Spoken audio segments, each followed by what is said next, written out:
भारत सरकार एक मां को विजय चक्र से सम्मानित करना चाहती थी क्योंकि उस मां का एक लौता बेटा हमारे देश के लिए शहीद हो चुका था, वो इस दुनिया से जा चुका था।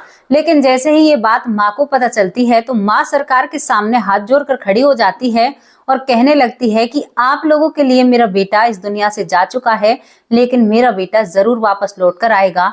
मुझे ऊपर वाले पर बहुत भरोसा है क्योंकि मेरा एक लौता लाल था वो। दोस्तों, इस बात को सुनकर सरकार, जो सामने सरकारी वासिंदा होते हैं, उनकी आंखों में भी आंसू आ जाते हैं।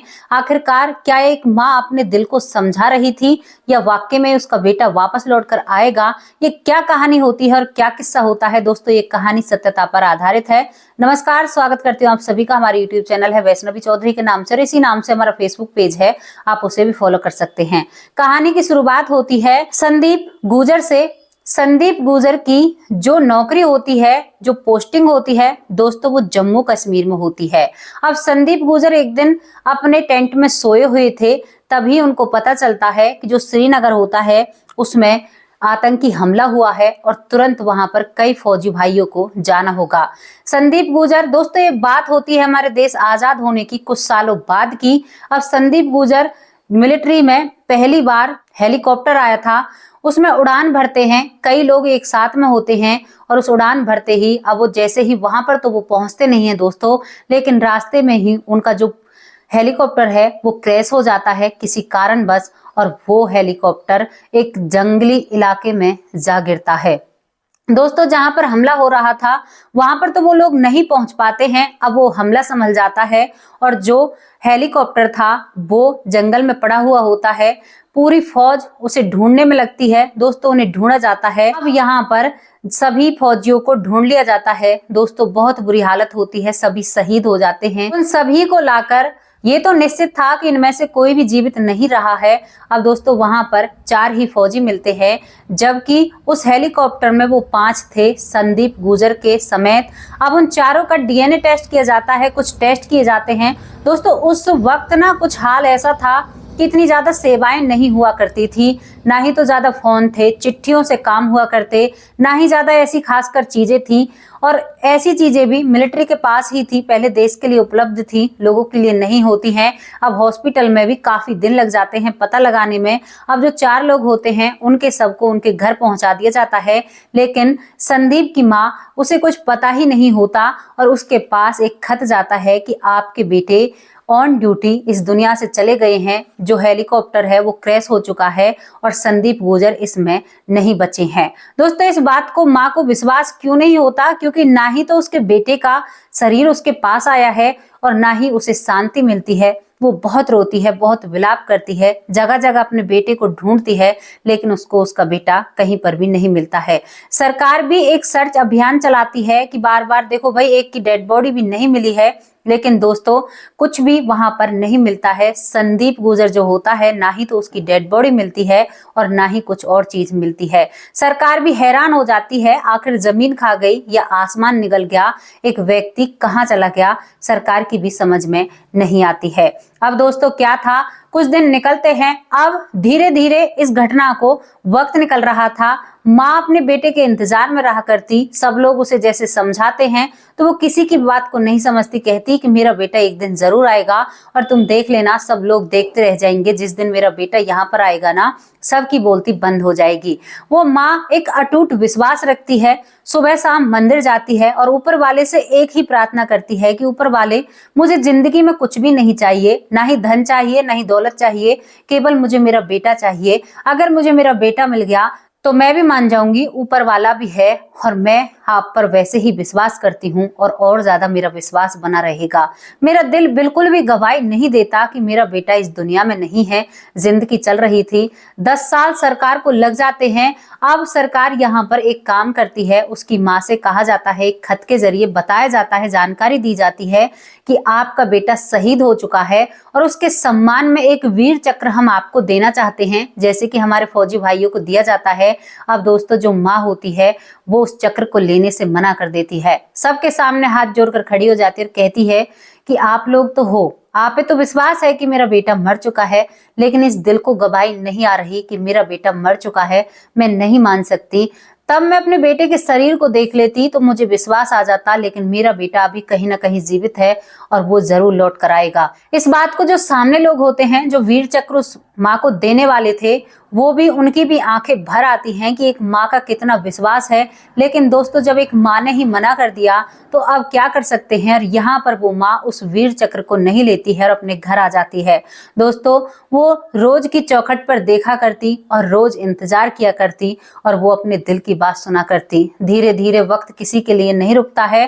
धीरे धीरे 25 साल निकल जाते हैं और 25 साल के बाद उसका बेटा उसके पास आ पहुंचता है, जिसका नाम संदीप गुर्जर होता है। संदीप गुर्जर अपनी माँ के पास आ पहुंचता है। दोस्तों, इतना वक्त निकल गया था कि माँ 76 साल की हो चुकी थी, एक बुजुर्ग महिला बन चुकी थी। जब वो अपने बेटे को धुंधली आंखों से देखती है तो उसकी आंखों से नीर बहने लगता है और वो कहती है कि ऊपर वाले, तू सच में ही है, तुमने मेरी दिल की बात सुन ली। और जो मेरी दिल की बात थी, मेरा दिल गवाही नहीं दे रहा था, वो बात आज सत्य हो जाती है। दोस्तों, संदीप गुर्जर बहुत बदल चुका था, क्योंकि 25 साल तक वो घर से दूर रहा। वो दोनों गले मिलते हैं और फूट फूट कर दोनों माँ बेटे रोने लगते और कहती है कि बेटा, तू कहाँ था इतने दिन, तुम्हें मेरी याद नहीं आई। संदीप गुर्जर, ये बात मिलिट्री को पता चलती है। दोस्तों, मिलिट्री अब यहाँ पर माँ से उसे बात नहीं करने देती है और अपने कब्जे में संदीप गुर्जर को ले लेती है, क्योंकि कई कानून होते हैं हमारी सरकार के। मिलिट्री का अलग कानून होता है दोस्तों, उसमें पूछताछ होती है कि आप इतने दिन तक कहाँ थे, कहीं आप दुश्मन की तरफ तो नहीं हो गए हो। आप समझ सकते हो मैं किस प्रोसीजर के बारे में बात कर रही हूँ। अब संदीप गुर्जर से पूछताछ चलती है। पूछताछ बहुत कड़ी होती है। भले ही आप फौज में हो, आप एक कर्मचारी हो, लेकिन जब पूछताछ होती है तो बहुत अच्छे तरीके से होती है। अब संदीप सभी बातों के जवाब देने लगते हैं। जैसे ही मिलिट्री के लोग संदीप से बात करते हैं तो संदीप अब बात बताने लगता है। कहता है, जिस दिन हमारा हेलीकॉप्टर क्रैश होने वाला था, उस दिन मैं उस हेलीकॉप्टर जैसे ही थोड़ा सा नीचे पहुंचता है तो उसमें से मैं कूद जाता हूँ और मेरे सिर में काफी गंभीर चोट आती है। मैं एक कबीले में जाकर गिरता हूँ। दोस्तों, उस वक्त जंगलों में लोग रहा करते, बहुत लोग ऐसे थे जो कबीले बनाकर रहा करते। अब वो उस कबीले में गिर जाता है और वो बताता है उसके बाद उस कबीले वालों ने मेरी मदद की, मुझे ठीक किया अपने अनुभव से और अपनी दवाइयों से। मुझे आराम लग जाता है, लेकिन मैं सब कुछ भूल जाता हूँ। मुझे नहीं पता होता कि मैं एक मिलिट्री मैन हूँ। वो मेरे कपड़े भी मुझे दिखाते हैं, लेकिन जब मुझे यही नहीं पता कि मिलिट्री होती क्या है और ये क्या चीज है, जब मैं भारत को ही भूल चुका था तो मुझे कुछ भी याद और पता नहीं रहता है। वहां पर मैं अपनी जिंदगी बहुत अच्छे से बिता रहा था, लेकिन मुझे धीरे धीरे याद आने लगती है और 25 साल लग जाते हैं उन यादों को ताजा करने में। और मुझे याद आ जाता है कि मेरी एक माँ भी है, मैं तो फौज का बंदा हूँ। और ये सब चीजें याद कर कर मैं सीधा अपनी माँ से मिलने की कोशिश करता हूँ। दोस्तों, वो वहीं से अपनी माँ से मिलने के लिए चल देता है। वो लोग बड़े ही अच्छे से उसे विदा करते हैं। लास्ट विदाई दी जाती है। जो कबीले वाले होते हैं वो बहुत अच्छे होते हैं, बहुत अच्छा संदीप गुर्जर का ध्यान रखा जाता है। वहां से मैं विदा होकर अपनी माँ के पास आता हूँ और माँ के पास आने के बाद मैं आप लोगों के पास आया हूँ।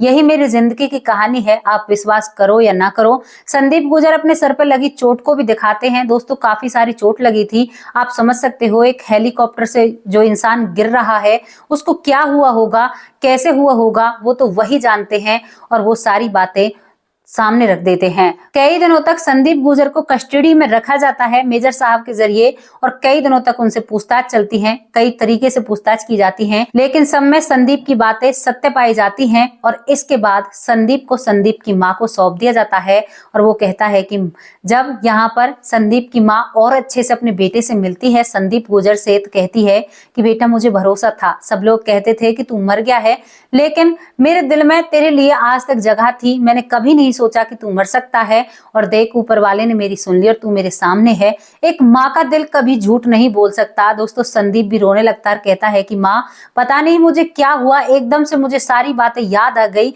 एक दिन ऐसा आता है कि सभी बातें मुझे याद आ जाती हैं, वरना मैम मैं 25 साल से रह रहा था, मुझे कुछ भी बातें याद नहीं रहती। दोनों माँ बेटे फूट फूट कर रोने लगते हैं। माँ काफी बुजुर्ग होती है और संदीप अपनी माँ की सेवा करने लगता है। दोस्तों, ये सत्यता पर रखी हुई एक घटना है जो आप लोगों के सामने रखी थी।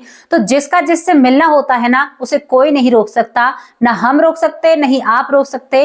ये कहानी सत्यता पर आधारित है, वरना संदीप जाने कितने दिनों तक ऐसी ही हालत में रह सकता था। दोस्तों, उसकी सारी जिंदगी बीत जाती और वो ऐसे ही अपनी जिंदगी बिताता, लेकिन उसका उसकी माँ से मिलना तय था और वो उसकी माँ का विश्वास जो अटल होता है और वो अपनी माँ से आकर मिल जाता है। तो ये काफी साल पुरानी घटना होती है, बहुत ज्यादा पुरानी घटना है। दोस्तों, इस पर एक रोशनी डाली थी केवल आप लोगों को बताने के लिए कि हमारी जिंदगी में सब कुछ हो सकता है, कुछ भी हो सकता है, कहीं से कुछ भी हो सकता है। तो बिल्कुल भी ऐसा मत सोचिए कि हम तो हम ही हैं, हम अपना सब कुछ जानते हैं, हमारा कोई कुछ नहीं कर सकता।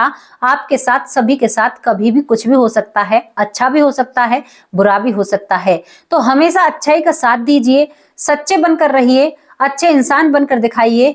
दिन में एक ना एक किसी के साथ अच्छाई करके देखिए, आपको बहुत सुकून मिलेगा और बहुत सुकून भरी नींद आप लोगों को आने वाली है। तो कैसी लगी आप लोगों को स्टोरी? आप अपनी राय भी कमेंट बॉक्स में रख सकते हैं और दोस्तों अपनी राय जरूर छोड़ा कीजिए, हमें बहुत अच्छा लगता है। और बहुत सारे भाई हमारे बहुत अच्छे कमेंट करते हैं, आप लोगों का तहे दिल से शुक्रिया अदा करते हैं। आपके कमेंट वाकई में बहुत अच्छे होते हैं। बहुत बहुत धन्यवाद। नमस्कार, जय हिंद।